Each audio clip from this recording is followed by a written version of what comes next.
Au nom du Père et du Fils et du Saint-Esprit. Amen. Viens, Esprit Saint, remplis les cœurs de tes fidèles et fais-les brûler du feu de ton amour. Ô Seigneur, envoie ton esprit et tout sera créé et tu renouvelleras la face de la terre. Bien-aimés dans le Christ, nous sommes aujourd'hui jeudi 3 juillet et nous célébrons la fête de Saint Thomas. Et la parole de Dieu qui nous est proposée est extraite de l'évangile de Jean chapitre 20, versets 24 à 29. L'un des 12, Thomas, dont le nom signifie jumeau, n'était pas avec eux quand Jésus était venu.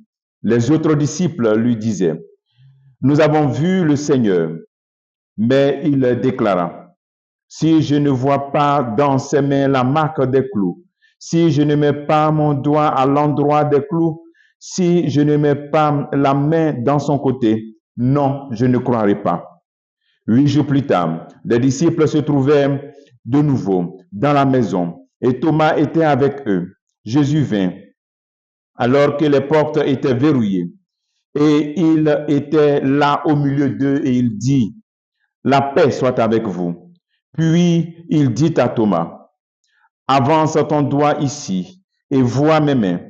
Avance ta main et mets-la dans mon côté. Cesse d'être incrédule, sois croyant. » Thomas lui dit alors, « Mon Seigneur et mon Dieu. » Jésus lui dit, « Parce que tu m'as vu, tu crois.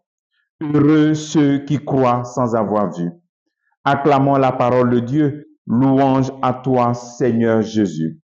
Heureux ceux qui croient sans avoir vu, car c'est parce que tu as vu et que tu crois. Thomas nous enseigne.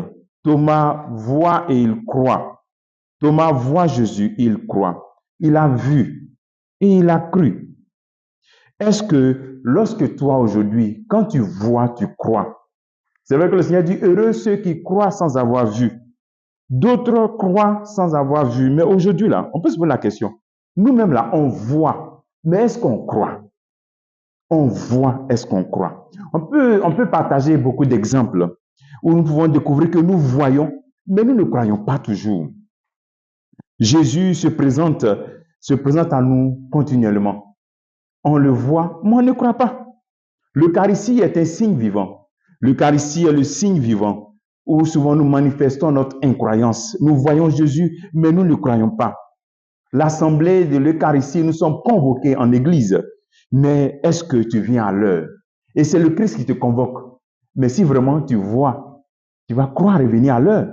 Et ne même pas rater une célébration eucharistique où Jésus te convoque.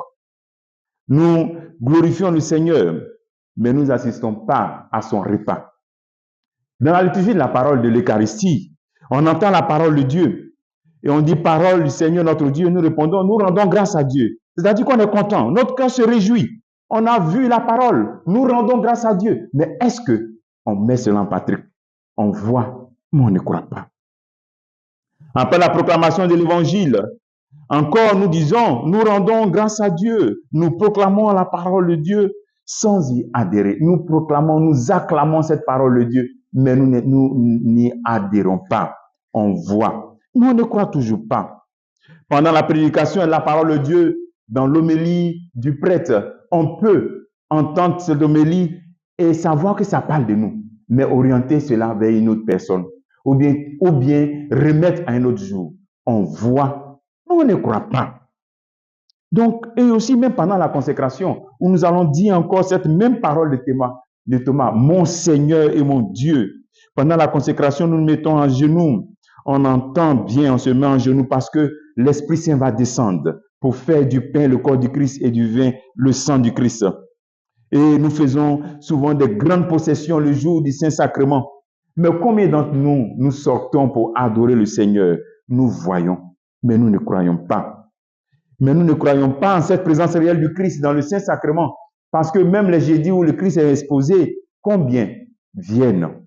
Et même, prenons un exemple simple, si vraiment nous croyons que c'est Jésus, c'est vraiment son corps, c'est son sang qui nous donne, mais est-ce qu'un chrétien allait arrêter de communier? Parce que c'est ton sauveur qui se donne à toi.